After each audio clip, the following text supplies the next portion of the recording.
하겠습니다. 하나님께서는 가끔 우리에게 이해되지 않는 요구를 하실 때가 있습니다. 이제 우리의 상식으로는 도무지 받아들일 수 없는, 내 생각으로는 결코 파악되지 않는 요구를 하실 때가 있습니다. 이제 그럴 때면 우리는 왜 이런 일이 나한테 있는 거지? 왜 이런 걸 나한테 요구하시지? 이렇게 질문하게 되죠. 그런 생각 아마 하나님을 믿는 사람이라면 누구나 한 번쯤 해보셨을 겁니다. 오늘 본문의 기드온도 그런 상황에 처해 있습니다. 오늘 본문 1절을 보시면 1절은 이스라엘과 미디안이 각각 진을 설치하고 이 팽팽하게 대치하고 있는 것을 보여줍니다. 양보할 수 없는 전투, 기드온의 앞에 놓인 상황입니다. 그런데 미디안과 결전을 앞에 두고 있는 기드온에게 하나님께서 갑자기 전혀 이해할 수 없는 요구를 하십니다. 2절을 한번 같이 읽어보겠습니다. 2절입니다. 시작. 여호와께서 기드온에게 이르시되 너를 따르는 백성이 너무 많은즉 내가 그들의 손에 미디안 사람을 넘겨주지 아니하리니 이는 이스라엘이 나를 거슬러 스스로 자랑하기를 내 손이 나를 구원하였다 할까 함이니라. 이렇게 결전을 앞에 두고 있는 상황에서 하나님께서 기드온에게 군사수를 줄여라 이런 말씀을 하십니다. 근데 이게 참 얼마나 납득하기가 힘들었을까요? 너를 따르는 자들이 너무 많아서 전쟁에서 너희가 이겨도 니네가 잘해서 승리한 줄 알겠다. 그러니 군축해라 그러시는 거예요. 그러니까 이렇게 말씀하시니까 그럴 수도 있겠다 생각할 수가 있죠. 그런데 다른 한편 생각해 보시면 기드온이 이마만한 병사를 징집하기 위해서 얼마나 공을 들였겠습니까? 이스라엘은 산에 숨어 살고 포도주 틀에 숨어서 타작을 하고 그 정도로 미디안에게 철저히 짓눌려 살고 있었습니다. 근데 그런 시대의 사람들을 군사로 징집하기까지 얼마나 큰 수고가 있었겠어요? 게다가 미디안 군세는 아주 막강했습니다. 그래서 8장 10절을 보면 그 당시 전쟁에서 기드온이 맞닥뜨린 미디안 군대의 수가 나와 있는데 미디안의 군사수가 무려 13만 5천 명이었습니다. 근데 반면에 기드온이 모은 군사의 수는 3만 2천 명에 불과했습니다. 그러면 단순 계산으로만 따져도 전황이 굉장히 불리하잖아요. 그런데 군축해라 그러시는 거예요. 그러니까 이 요구는 그래서 여러 가지로 비상식적인 거죠. 그러나 기드온은 군축을 감행을 합니다. 그래서 3절 보시면 이제 기드온이 징집된 병사 중에서 두려워 떠는 자들을 조건 없이 돌려보냈는데 대단한 믿음이죠. 그렇게 해서 군사수가 대폭 줄어들게 돼서 10,000명이 남게 돼요. 14만 군대와 1만의 군대, 이 너무나 현격한 차이죠. 이 차이 메울 수 있는 차이일까요? 단순 계산해도 한 명이 14명과 싸워서 이겨야 되는데. 그러나 그래도 희망은 있었습니다. 군사수를 줄인 이 결정은 어쩌면 현명한 결정일 수도 있습니다. 기드온의 군대는 지금 두려움에 감염되어 있었습니다. 그들은 지금 마주하고 있는 미디안 군의 규모를 잘 알고 있었어요. 게다가 수십 년을 그들에게 괴롭힘을 당했던 이스라엘이에요. 아마 두려움이 뼛속 깊이 새겨져 있었을 겁니다. 아마 모두가 정신적으로 포도주 틀에 갇혀 있었을 거예요. 그래서 메뚜기 떼처럼 많은 미디안 군대 앞에서 두려워서 돌아간 자가 2만이나 되었던 거죠. 그러면 이 2만 명, 생각해 보면은 이 2만 명이 전투에서 과연 도움이 될까요? 이게 맞붙었는데 두려움 때문에 누군가 도망이라도 한다고 생각해 보세요. 두려움은 전염병이거든요. 전염병. 그러면 아마 금세 막 사기가 크게 저하되어서 이 전황이 완전히 크게 달라질 수도 있겠죠. 그러니까 두려워 떠는 자들을 돌려보낸 건 어쩌면 나은 결정일 수도 있다. 이렇게 그나마 자의할 수 있죠. 그리고 정말 감사하게도 그럼에도 10,000명의 군사가 남았잖아요. 그래서 아마 기드온은 결과를 받아들이기 힘들었을 것 같아요. 그래도 수긍하고 고개를 끄덕였을 것입니다. 하나님께 이런 뜻이 있는 거겠지, 그런 거지. 그런데 여기까지 겨우 수긍한 상황인데 그때 하나님께서 기드온에게 또 한 번의 요구를 하세요. 뭐라고 하시는가 보시면 4절 보세요. 또 한번 같이 읽어보겠습니다. 4절 시작. 여호와께서 또 기드온에게 이르시되 백성이 아직도 많으니 그들을 시험하리라. 내가 누구를 가리켜 내게 이르기를 이 사람이 너와 함께 가리라 하면 그는 너와 함께 갈 것이요, 내가 누구를 가리켜 내게 이르기를 이 사람은 너와 함께 가지 말 것이니라 하면 그는 가지 말 것이니라 하신지라. 자, 하나님이 지금 뭐라고 하고 계세요? 기드온에게 아직도 많다, 여기서 더 줄여야 된다, 이런 말씀을 하시는 거예요. 그래서 기드온은 한 번의 테스트를 더 준비해야 했습니다. 근데 여기서 문제가 심각해집니다. 테스트를 거쳐서 남은 군사수가 몇 명이었어요? 300명, 14만 군대를 앞에 두고 300명이 남았어요. 아마 기드온이 이 결과를 이 결과를 보고서 굉장히 당황스러웠을 것 같아요. 테스트를 하면서도 이런 결과를 기대하지는 않았을 것 같거든요. 10,000명 중에 또 한 번 테스트를 한다고? 뭐 10,000명 중에 1,000명 정도 돌아가겠지, 그랬을 거예요. 근데 300이라는 숫자를 상상이나 했겠어요? 그러면 13만 5천 대 300. 여러분 300이라는 영화 아시나요? 300명의 군사를 이끌고 그 페르시아의 대군과 싸운 스파르타군, 이제 그런 생각을 해야 되는 건데 이건 정말이지 말이 안 되는 이야기죠. 3만 2천 명으로 싸워도 4배에 이르는 차이를 이제 커버를 해야 했습니다. 그때도 불가능해 보이는 상황인데 300. 이건 정말이지 누구도 감당할 수 없는 상황이 된 거죠. 그런데 하나님을 보세요. 7절을 보시면 여호와께서 기드온에게 이르시되 내가 이 물을 핥아먹은 300명으로 너희를 구원하며 미디안을 내 손에 넘겨주리니 남은 백성은 각각 자기의 처소로 돌아갈 것이니라. 이렇게 기드온의 마음에 불을 지르세요. 잘됐다, 이게 내가 원한 상황이다. 하나님이 이러시면서 이 300명 가지고 내가 너희를 구원하겠다, 그러시고 전투 준비를 하라는 거예요. 이때 기드온 마음이 어땠을까요? 과연 그 마음이 하나님 앞에서 온전했을까요? 아마 쓴물을 삼켰을 거예요.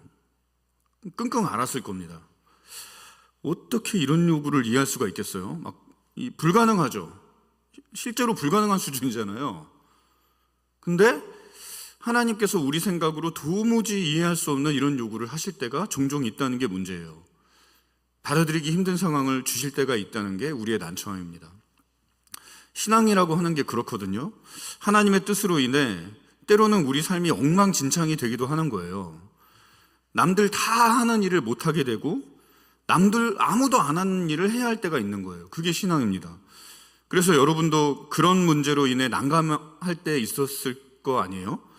신앙이 여러분에게 은혜를 주고 감동을 주고 자유를 주고 힘을 주고 위로를 주고 그럴 때도 있지만 불편하게 하고 부담되게 하고 막 무겁게 하고 책임을 지우고 힘들게 할 때도 있잖아요.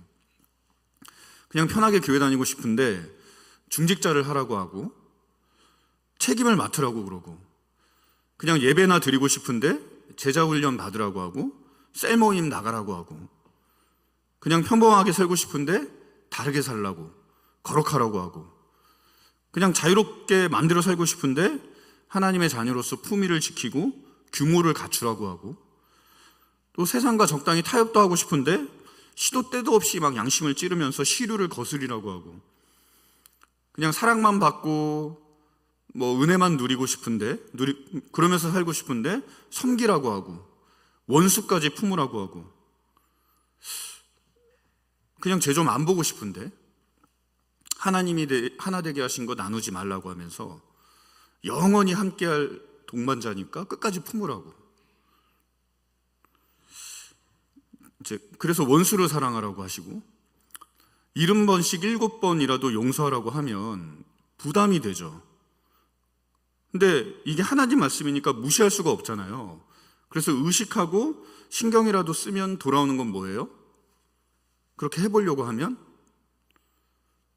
그냥 계속 힘든 거예요. 70번에 7번 용서하면 뭔가 변화가 있겠지, 내 맘 알아주겠지 그러는데 변화는 무슨 그냥 갈등만 계속되고 힘만 드는 거죠. 수십 년을 변화가 없고, 그래서 마음은 항상 피곤하고 상처투성이고 하나님 말씀이 내 삶에 들어오면 이래요. 엉망진창이 될 때도 많아요. 그럴 때 우리가 참 난처합니다. 그런데 이 하나님의 부르심이라고 하는 건 또 없는 곳이 없어요. 어디에나 있어요. 왜요? 하나님은 천지 만물에 충만하신 분이니까. 하나님이 이 세상을 주관하시니까. 모든 곳에 하나님의 뜻이 있거든요. 그래서 우리는 자주 하나님과 부딪히면서 이 신앙은 늘 갈등투성입니다. 그 부르심하고 마주하면 난감해질 수밖에 없게 되는 거예요. 기드온도 그 속에 서 있었습니다. 난감하고 이해가 안 되고 두렵고 무서운. 그러나 하나님의 뜻이 확고했어요. 그래서 기드온은 순종했습니다. 그러나 울며 겨자 먹기였을 거예요. 하나님의 뜻이 워낙에 확고하니까 내가 이 300을 가지고 이스라엘을 구원하리라 단호하게 말씀하시니까 순종하지 않을 수 없었겠죠. 어쩔 수 없었을 거예요. 그러나 순종하면서도 실제 그 속은 어땠을까요? 막 타는 거죠. 속이 타는 거죠. 그날 밤에 말도 안 되는 군축을 마치고 이 기드온의 심정이 어땠겠어요? 순종은 했지만 잠이 왔겠습니까? 미치겠죠. 분한했을 거예요. 두려웠을 겁니다. 이 압도적인 전력차를 이거 어떻게 극복하나? 우리가 이길 수 있을까? 막 고민되고 생각도 많아지고. 그런데 그 밤에 주님이 기드온을 찾아오십니다. 그리고 미디안 진영을 지금 당장 일어나서 치라고 하세요. 9절을 한번 보세요. 다시 읽어보겠습니다. 시작. 그 밤에 여호와께서 기드온에게 이르시되 일어나 진영으로 내려가라. 내가 그것을 내 손에 넘겨주었느니라. 자, 이러시면서 하나님께서 만일 너 내려가 봐. 지금 진영으로 내려가라. 그러는데 만일 네가 내려가는 게 두렵거든 미디안 진영을 정탐하라 이렇게 말씀을 하세요. 그리고 정탐하러 내려갈 때는 네 부라와 함께 내려가라 이러면서 기드온을 격려하셨습니다. 우리 10절과 11절 한번 또 볼까요? 시작. 만일 내가 내려가기를 두려워하거든 내 부하 부라와 함께 그 진영으로 내려가서 그들이 하는 말을 들으라. 그 후에 내 손이 강하여져서 그 진영으로 내려가리라 하시니 기드온이 이에 그의 부하 부라와 함께 군대가 있는 진영 근처로 내려간즉. 그러니까 하나님께서 이렇게 말씀하시는 것을 볼 때 지금 기드온은 잠을 못 자고 있었던 거죠. 두려움에 300만 가지고 나가기가 무서웠던 거예요. 그러니까 이런 말씀 하시는 거죠. 그런데 이 기드온의 두려움이 정도가 심했습니다. 그래서 부하까지 지목하면서 얘랑 내려가 봐라. 그러면 네 손이 강해질 거야 이러시는 거잖아요. 그러니까 순종은 했지만 이 기드온은 두려웠던 거예요. 무서웠던 겁니다. 혼자 뭘 할 수 없을 정도로. 근데 하나님이 기드온의 두려움을 아셨어요. 그 고민을 아셨어요. 그래서 하나님께서 걱정, 근심, 두려움, 이 불안에 사로잡힌 기드온에 사로잡힌 거죠. 걱정에. 그래서 그 결박을 풀어주시려고 그 밤에 친히 임재하셔서 여호와께서 기드온에게 이르셨다고 했어요. 친히 임재하셨어요. 친히. 손수. 그래서 또 포도주 틀로 들어가려고 하는 그 믿음을 다시 세우려고 하신 거예요. 그래서 두려우면 미디안 진영을 정탐해봐라 하시고 그것도 두려워할 것 같으니까 부하와 함께 내려가 보라고 하신 거죠. 그러니까 하나님은 기드온의 두려움, 그 깊이를 아셨던 거예요. 그래서 그의 믿음을 구원하시는데 믿음의 주님이시니까 친히 그 두려움의 밑바닥까지 가셔서 기드온을 일으키신 겁니다. 우리 주님이 십자가를 지시고 무덤에까지 내려가신 것처럼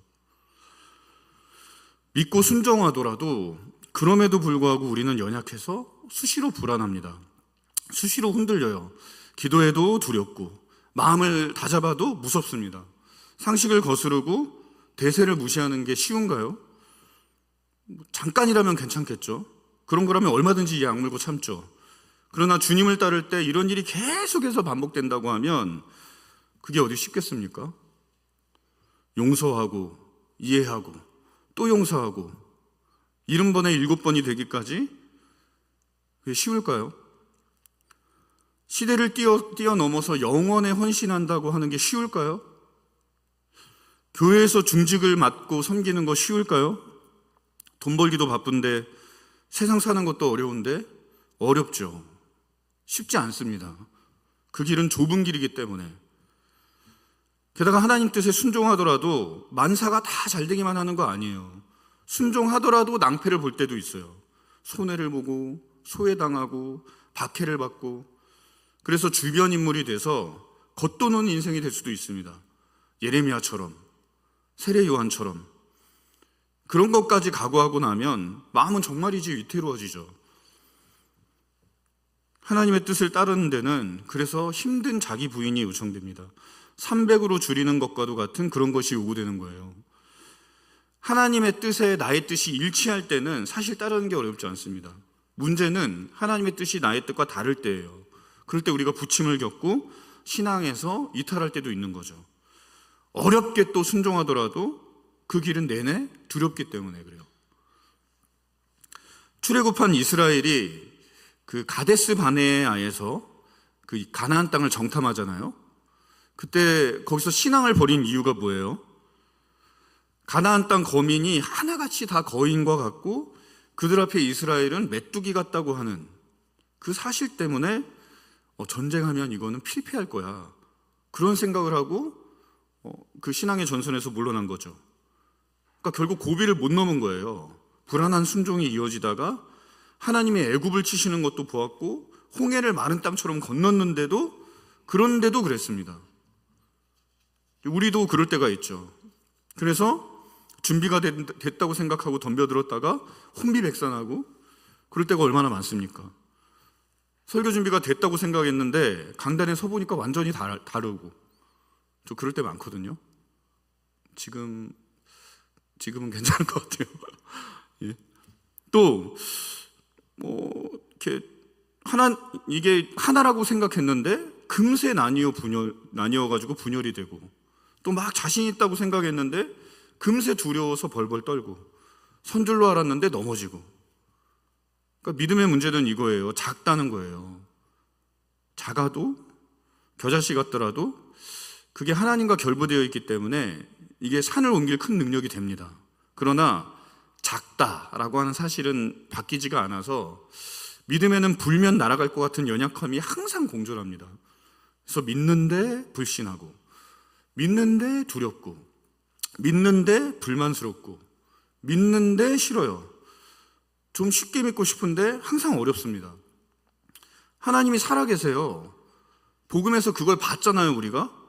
그럼 어려울 게 뭐가 있어요, 믿는 일에. 그런데 복잡합니다. 단순해야 될 믿음인데 이해관계가 막 얽히고, 그래서 가데스 바네아, 분기점이 계속 나타나요. 갈등선이 계속 나타납니다. 기드온도 그래서 가데스 바네아에 섰어요. 기드온은 순종했지만 불안했습니다. 아멘 했지만 두려웠어요. 그런데 그 밤에 하나님이 친히 일하셨습니다. 기드온이 믿고 따를 수 있도록 하나님은 그 밤에 다시 약속을 보여주세요. 처음 기드온을 부르실 때 양털을 통해서 기드온을 격려하신 것처럼, 그래서 하나님은 적진을 정탐하게 하시는 거예요. 그리고 정탐 중에 이 적들이 이제 꿈 얘기하는 것을 듣게 하시는데, 우리 13절과 14절 함께 보겠습니다. 시작. 기드온이 그곳에 이른즉 어떤 사람이 그의 친구에게 꿈을 말하여 이르기를, 보라, 내가 한 꿈을 꾸었는데 꿈에 보리떡 한 덩어리가 미디안 진영으로 굴러들어와 한 장막에 이르러 그것을 쳐서 무너뜨려 위쪽으로 엎으니 그 장막이 쓰러지더라. 그의 친구가 대답하여 이르되 이는 다른 것이 아니라 이스라엘 사람 요아스의 아들 기드온의 칼이라. 하나님이 미디안과 그 모든 진영을 그의 손에 넘겨주셨느니라 하더라. 하나님은 적군의 입을 통해서 그 꿈을 꿨는데 보리떡 한 덩이가 미디안 장막을 위쪽으로 엎어버리는 꿈을 통해서 하나님께서 이 전쟁을 기드온에게 주신 것, 그거를 보여주셨어요. 그리고 적군의 병사의 입으로 기드온에게 하나님이 미디안 군대를 넘겨주셨다, 기드온에게 하나님께서 이런 말을 듣게 하셨어요. 이렇게 다시 양털을 내미시면서 그 밤에 주님은 기드온의 믿음에 가셔서 그 기드온의 믿음을 다시 견고하게 세우시는 거예요. 그래서 이 경험을 통해 기드온은 또다시 새로워진 믿음을 가지고 용사가 되어서 일어서는 겁니다. 15절 한번 다시 보세요. 같이 읽겠습니다. 시작. 기드온이 그 꿈과 해몽하는 말을 듣고 경배하며 이스라엘 진영으로 돌아와 이르되 일어나라, 여호와께서 미디안과 그 모든 진영을 너희 손에 넘겨주셨느니라 하고, 기드온은 이 얘기를 듣고 경배합니다. 두려움을 떨쳐내고 신뢰와 용기를 회복했어요. 뿐만 아니라 하나님이 부어주신 은혜는 기드온을 가득 채우고 넘쳐 흐르게 해서 이스라엘을 깨웁니다. 그래서 고무된 기드온이 자고 있는 병사들을 막 당장에 깨워요. 그래서 자다가 깨서 어안이 벙벙한 군사들, 그리고 거기서 막 기드온이 흥분해서 막 증언하고 선포하는 장면, 여러분 한번 상상해 보세요. 일어나라, 승리가 우리에게 있다, 가자, 하나님께서 미디안을 우리 손에 붙이셨느니라. 기드온의 경험은 온 이스라엘의 경험이 되고, 그들은 그래서 하나님의 말씀을 따라서 다시는 없을 놀라운 승리와 부흥을 향해 함께 가는 거예요. 함께 진군하게 됩니다. 이 장면 너무 멋있지 않습니까? 한 사람이 천이 되는 장면이에요. 이것이 우리가 두려움을 뿌리치고 주님께 순종해야 하는 이유입니다. 순종에는 약속이 있고 그 길에는 하나님이 계십니다. 그 길에서 두려움 만날 수 있어요. 그 길에서 아픔을 만날 수 있습니다. 그 길에서 외로움을 벗삼아야 할 수도 있어요. 그러나 하나님이 거기 계세요. 힘들어도 두려워도 외로워도 하나님의 뜻을 쫓는 자들의 길에 주님은 동행하십니다. 그리고 거기서 우리가 가야 하는 믿음의 길을, 그 순종의 길을 주님이 친히 닦아주시고 예비해 주세요. 기드온의 다음 한 걸음을 위해서 주님께서 그날 밤에 역사하신 것처럼 우리 믿음의 현실을 누구보다 더 정확히 아시는 주님이 우리에게 주실 그날 밤을 준비하고 계시다는 거죠. 그래서 두렵지만 믿음의 사람들은 순종했던 겁니다. 이번에 중직이 되신 분들, 그리고 또 후보에 오르셨던 분들도 하나님께서 여러분이 믿음으로 가는 길을 예비하고 계세요. 그러니까 기대하시기 바랍니다. 나에게 주시는 그날 밤, 내 믿음이 분연히 일어나서 중직, 무겁죠. 괜히 중직이겠어요? 부담이 되죠. 근데 그거를 거뜬히 짊어지고 행군하게 할 수 있는 그날 밤, 주님께서 준비하고 계시다는 거죠. 이거를 믿으시고 이번에 피택되신 분이나 그렇지 않은 분이나 그 믿음의 길을, 기대감을 가지고 걸으시는 그런 은혜 있으시길 기도합니다. 그러면 하나님께서 승리의 길로 우리를 인도하실 거예요. 그러면 기드온의 순종, 그 결과가 어떻게 되었을까? 우리 22절 한번 보겠습니다. 시작. 300명이 나팔을 불 때에 여호와께서 그 온 진영에서 친구끼리 칼로 치게 하심으로 적군이 도망하여 스레라의 벳시다에 이르고 또 답밭에 가까운 아벨 무홀라의 경계에 이르렀으며, 그날 밤 기드온의 군대는 용기 100배에서 이제 야습을 감행합니다. 그런데 여호와께서 미디안 온 진영에 두려움을 일으키셔서 미디안 군대가 서로를 향해서 막 칼을 휘두르게 하셨어요. 캄캄한 밤에 기드온과 300명의 용사들은 횃불, 항아리, 나팔을 들고 그나마 300명밖에 되지 않는 군대를 3개 부대로 나눠요. 그래서 적진에 침입합니다. 근데 이제 그 당시의 밤은 우리가 살고 있는 이 도시의 밤처럼 환하지 않았어요. 그렇기 때문에 한 치 앞도 보이지 않는 어둠이 적진을 두르고 있었어요. 그 안에서는 횃불을 켜고 있었겠지만, 그런데 그 어둠 속에서 와장창 항아리 깨지는 소리가 들리더니 갑자기 횃불이 확 치솟고 큰 나팔 소리가 들려요. 그러면 미디안 군대 입장에서 한번 생각해 보세요. 그들이 무슨 생각을 했을까요? 당연히 야습을 당했다고 생각했겠죠. 그리고 당연히 야습을 한 것은 기드온의 전군이라고 생각했을 거예요. 그래서 미디안 군대는 당황해서 순식간에 혼란에 빠집니다. 13만 5천 명이나 되는 미디안 대군을 향해서 쳐들어오는 군대가 겨우 300명밖에 되지 않는다? 이거는 그들이 상상할 수 있는 내용이 아니죠. 그래서 그들은 어둠 속에서 칼을 들고 싸우는 거예요. 아마 3대로 나눠서 쳐들어오는 횃불 뒤로 무수히 많은 군사가 있을 거라고 착각했을 겁니다. 들려오는 나팔 소리는 아마 공포심을 부추겼을 거고, 그래서 그들이 어둠 속에서 칼을 마구잡이로 휘두르는 거죠. 군대는 지휘 체계가 확실하지 않으면 사람이 많은 게 오히려 독이 될 수 있거든요. 그래서 그들은 혼란 속에서 자중질환에 빠져서 300명밖에 되지 않은 기드온 군대에게 굴욕적인 대패를 당했습니다. 이로써 기드온은 이스라엘 역사에서도 손에 꼽을 만한 놀라운 승리를 거둘 수 있었어요. 근데 이 이야기를 잘 헤아려 보면 이 이야기 속에 숨어있는 전략에서 하나님께서 얼마나 지혜로우시고 준비가 철저한지를 알 수가 있어요. 9절을 보시면 9절에 그 밤에 여호와께서 기드온에게 이르시되 일어나 진영으로 내려가라. 내가 그것을 내 손에 넘겨주었느니라. 자, 여기 보면 그 밤에라는 말씀이 나오죠. 그러니까 하나님께서는 32,000명을 300명으로 군축을 한 후에 바로 그날 밤에 행동을 하신 거예요. 그날 밤에. 그러니까 미디안은 이스라엘 군대 3만 명이 모여 있다는 것을 알았을 거예요. 그런데 그날 그 숫자가 300으로 줄었습니다. 그걸 미디안이 파악하고 있었을까요? 당연히 몰랐겠죠. 그러나 날이 밝으면 분명히 이 정보가 미디안의 귀에 들어가게 되겠죠. 그들도 정보 수집을 할 거니까. 그래서 하나님께서 날이 새기 전에 행동하시는 거예요. 하나님은 그래서 바로 그날 밤에 기드온을 부르신 겁니다. 그러니까 횃불이 치켜 올라가고 나팔 소리가 들렸을 때 미디안 군사들은 3만의 군대가 쳐들어오는 것으로 확신했을 거예요. 그러니까 어둠 속에서 막 서로를 향해 칼을 휘두를 수밖에 없죠. 이해가 되시죠? 하나님이 얼마나 지혜로우신지. 숫자를 300명까지 줄이셨을 때는 벌써 이런 전략을 세워두고 계셨던 거예요. 생각해 보세요. 결전을 앞두고 누가 군세를 줄이고 겨우 300명 가지고 쳐들어올 거라고 생각을 하겠습니까? 상상이나 하겠어요? 그건 상상을 허용하지 않는 선택지죠. 기드온은 큰 전투를 앞두고 계속해서 기도하며 하나님께 응답을 얻었어요. 때로 그 기도 속에 응답하시는 하나님은 이상한 걸 요구하는 분이셨습니다. 그러나 어렵게 믿고 힘겹게 한 걸음을 내딛고 또 한 걸음을 내딛고 한 결과 기드온은 믿기지 않는 큰 승리를 거둘 수 있었습니다. 하나씩 순종할 때 그 결과가 대승으로 이어졌어요. 사람을 300명으로 줄이라고 했을 때는 전혀 예상하지 못했을 겁니다. 차라리 여리고를 돌라고 하면은 그거 시도해볼만 해요. 손해볼 게 전혀 없으니까.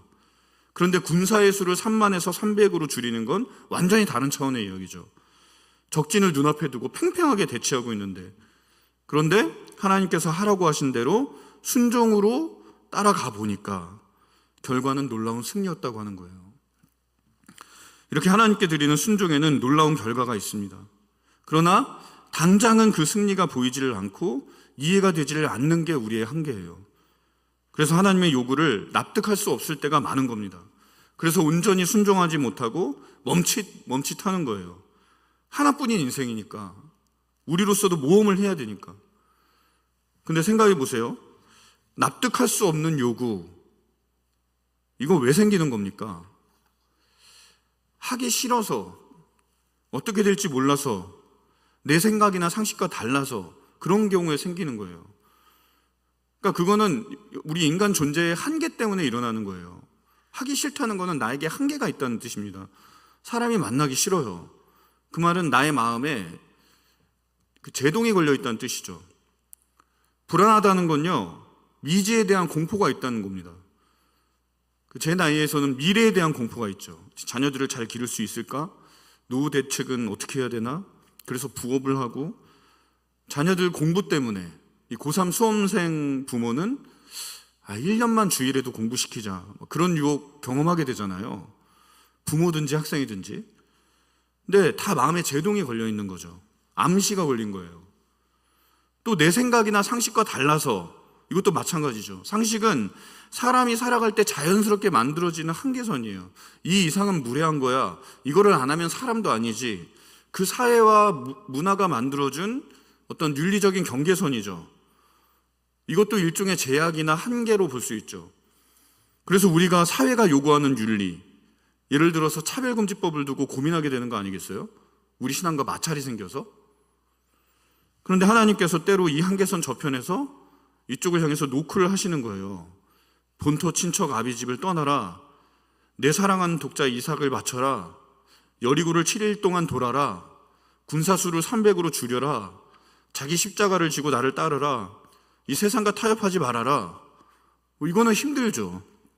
인간의 한계 때문에, 죄인의 본성 때문에, 악한 이 세상 때문에 도저히 이걸 용납할 수가 없는 거예요. 다들 적당히 사는데 왜 나만 달라야 합니까? 왜 피곤하게 계속해서 죄악과 겨루기를 해야 됩니까? 그래서 우리는 때로 하나님께 보수적이 되고 자기 주장을 앞세우곤 하는 거예요. 하나님의 뜻과 내 뜻이 일치될 때는 신앙생활 문제될 게 없습니다. 그러나 그럴 때만 순종하면 그거 순종이라고 할 수 있을까요? 아니죠. 부침이 있어야지 순종이고 갈등이 있어야 순종입니다. 그런데 그렇게 해서 내 뜻을 꺾고 하나님 뜻을 높였을 때 어떻던가요? 하나님이 간섭하셨을 때 불편하고 힘들기만 하던가요? 꺼림직하죠, 불편하고. 그런데 내 뜻대로 되지 않았을 때 뜻밖이다 이러죠. 뜻밖이다 이러죠. 뜻밖, 그러니까 뜻의 밖. 내 뜻대로 안 됐는데 더 잘 되고 더 좋은 뜻밖의 기쁨이나 즐거움, 은혜나 축복을 누릴 때가 얼마나 많았습니까, 우리가. 우리 구원이 그렇게 주어진 거잖아요. 우리가 주님을 간절히 찾은 적이 있어요? 없습니다. 오히려 교회 가는 거 귀찮았죠. 부모님이 성화여서 마지못해 다녔죠. 예배 시간에 졸면서 앉아 있었죠. 그런데 주님이 우리에게 오셨습니다. 그런데 그때 알게 된 그 기쁨을 우리가 뭐라고 부릅니까? 세상이 줄 수 없는 기쁨이다. 그렇게 이름 붙이지 않았습니까? 바로 그렇기 때문에 우리는 계속해서 용기를 내서 하나님의 요구에 삶을 맡기고 깨어지는 걸 경험해야 돼요. 말씀이 우리의 혼과 영을 찔러 쪼개고 관절과 골수를 쳐서 부러뜨릴 겁니다. 그러나 그것을 통해서 새로워질 우리는 우리가 상상할 수 없는 그런 은혜와 축복 속에 있습니다. 하나님은 하나님이세요. 하나님의 생각은 높아서 우리가 측량하는 게 불가능합니다. 그러므로 우리는 이 말씀 안에 두신 하나님의 뜻을 믿고 그것을 내 생각, 내 삶보다 높이고자 마음을 먹어야 됩니다. 내 생각에는 말이 안 된다 하더라도 하나님의 말씀이 그렇다고 한다면 이해를 초월한 순종이 있어야 돼요. 물론 그게 쉽지 않죠. 그 길이 참 힘들고 어렵습니다. 그래서 깨어짐이, 부서짐이 반복되는 거겠죠. 그러나 그런 과정을 거쳐서 우리가 경배를 배우는 거예요. 하나님의 높으심을, 위대하심을, 영광을. 그래서 그런 과정이 우리에게 꼭 필요합니다. 보세요. 15절 보시면 같이 읽어보겠습니다. 시작. 기드온이 그 꿈과 해몽하는 말을 듣고 경배하며 이스라엘 진영으로 돌아와 이르되 일어나라, 여호와께서 미디안과 그 모든 진영을 너희 손에 넘겨주셨느니라 하고. 기드온은 하나님의 말씀을 따라가다가 이해관계를 초월하고 두려움을 뛰어넘었어요. 그리고 그 순간에 그 꿈과 해몽하는 말을 듣고 어떻게 했어요? 하나님을 경배했습니다. 경배. 하나님이 정말 하나님이시구나, 주권자구나, 전능자구나 하는 것을 배워서 드리는 경배, 신뢰, 경건, 더 깊은 관계로 기도는 나아갔어요. 하나님은 이것을 우리에게 주시고자 때로 우리에게 우리 눈에는 무리이고 이해되지 않는 걸 요구하실 때가 있는 겁니다. 그러니 받아들이기 힘든 상황이 왔을 때 지금도 삶 속에 위기가 있고 불안이 있을 건데 그런 중에 진짜 위기는 그 속에서 하나님에 대한 신뢰가 흔들리는 거죠. 어째서 이렇게 힘이 들어야 됩니까? 왜 이런 시련이 있어야 됩니까? 왜 잘 나가던 사업을 접어야 됩니까? 왜 뭔가 좀 될 만하니까 불황입니까? 하는 바로 이때, 하나님에 대한 신뢰마저 막 흔들리는 그때, 우리의 믿음이 완전히 무장이 해제되어서 벌거벗겨진 것처럼 두려울 때, 여러분 이거를 기억하십시오. 하나님은 신실하신 분입니다. 하나님께는 대안이 있어요. 하나님께서 믿음을 요구하실 때는 그에 따른 계획이 반드시 있습니다. 기드온의 군대를 300으로 줄였을 때 야습의 전략을 세워두셨던 것처럼 우리에게도 그런 선하신 계획이 있어요. 그러므로 믿고 신뢰하며 두려움을 떨치고 용기를 내서 우리는 순종을 향한 모험을 떠날 수 있어야 됩니다. 하나님의 말씀을 향해 뛰어드셔야 돼요. 바로 그 장면에서 이 장면이다 할 때 우리는 믿음으로, 순종으로 뛰어들어야 됩니다. 투신해야 됩니다. 그래야 우리가 하나님을 알 수 있어요. 하나님을 아는 지식은 믿음으로만 알 수가 있어요. 왜냐하면 하나님의 계획은 당장 눈에 보이지 않고 미래의 그 온전한 모습을 드러내는 것이기 때문에. 그러나 그것을 보고 믿는가, 바라는 것들의 실상, 보지 못하는 것들의 증거, 믿음은 바라는 것들의 실상이요 보지 못하는 것들의 증거라고 했잖아요. 그거를 붙들 수 있는가, 이게 신앙의 문제입니다. 300명으로 줄이라고 했을 때 그에 따른 모략이 있고 전략이 있다. 이를 믿는가, 믿고 그 길 가는가, 이게 항상 우리 앞에 놓여 있는 현실이에요. 믿음으로 살고 있는가 하는. 그러면 어떻게 하면 믿음의 편에 설 수 있을까요? 기도원이 그랬던 것처럼 우리도 하나님께서 보여준 증거를 붙들어야 됩니다. 기도원은 적진을 정탐한 후에 그 속에서 하나님의 약속을 다시 확인하고 그 밤에 용기 백배에서 믿음으로 적군에게 뛰어들었어요. 근데 우리에게도 기도원에게 승리를 예고해 주신 것 같은 그날 밤이 있죠. 우리에게도 기도원이 받은 것과 같은 분명한 약속이 있습니다. 우리를 용기 백배하게 하는, 믿음으로 무장하게 해주는 반석, 하나님께서 우리 삶 속에 놓아주셨죠. 적진의 한복판에서, 사망의 한복판에서 들은 승리의 선포, 그게 무엇입니까? 복음이죠. 복음. 십자가와 부활의 복음은 영원히 우리 위에 있는 승리의 약속입니다. 여러분, 그걸 믿으십니까? 그러면 십자가 아래에서 부활의 영광 속에서 하나님 말씀을 들어야 돼요. 하나님이 이토록 우리를 위하신다, 이렇게 우리를 사랑하신다, 그 주신 증거를 붙들고 살아간다면 십자가 사랑을 의지하면서 전진하는 신앙을 누가 막을 수 있겠습니까? 또 믿음으로 하나님께 삶을 맡기고 모험하는 이들을 하나님께서 어찌 돕지 않으시겠습니까? 기도원에게 주신 승리가 우리께 될 거예요. 반드시 그렇게 될 겁니다. 그러니 어려운 순간이야말로 하나님을 더 신뢰하고 의지하시기를 바랍니다. 하나님은 아세요. 순종하고자 하지만 순종하지 못하는 우리, 믿음으로 살아가지만 두려워서 잠 못 이루는 인생 아십니다. 그래서 하나님은 기도원에게 증거를 주신 것처럼 우리를 위해서 이 역사 속에 들어오셔서 십자가를 세우신 거예요. 십자가는 우리의 두려움을 아시는 주님이 그 두려움의 뿌리를 제거하는 곳입니다. 그러므로 십자가를 깊이 경험하세요. 그러면 거기에서 여러분이 용사가 되어 나오게 될 겁니다. 주님이 부활하신 것처럼 변모되어서 부활의 용사되어서 살게 될 거예요. 기도원처럼 주님의 백성들에게 가자, 우리에게 주신 승리의 길로 가자 증언하면서 나아갈 수 있는 참된 믿음의 사람으로 나오게 될 것입니다. 우리 15절을 한 번 더 보고 말씀을 마치겠습니다. 15절 같이 읽겠습니다. 시작. 기드온이 그 꿈과 해몽하는 말을 듣고 경배하며 이스라엘 진영으로 돌아와 이르되 일어나라, 여호와께서 미디안과 그 모든 진영을 너희 손에 넘겨주셨느니라 하고, 기드온은 꿈과 해몽을 듣고 경배하고 이스라엘로 돌아와서 선포했습니다. 그리고 그들과 함께 전장을 향해 갔어요. 저는 오늘 이 예배에 이 감격의 순간이 재현되기를 바랍니다.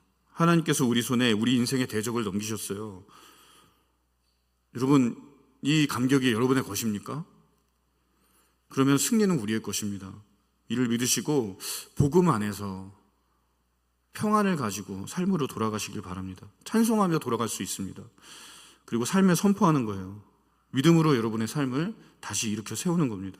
하나님의 행하실 일 기대하면서 눈물이 나도 씨를 뿌리고, 그러면 거두게 하시는 은혜가 반드시 있을 겁니다.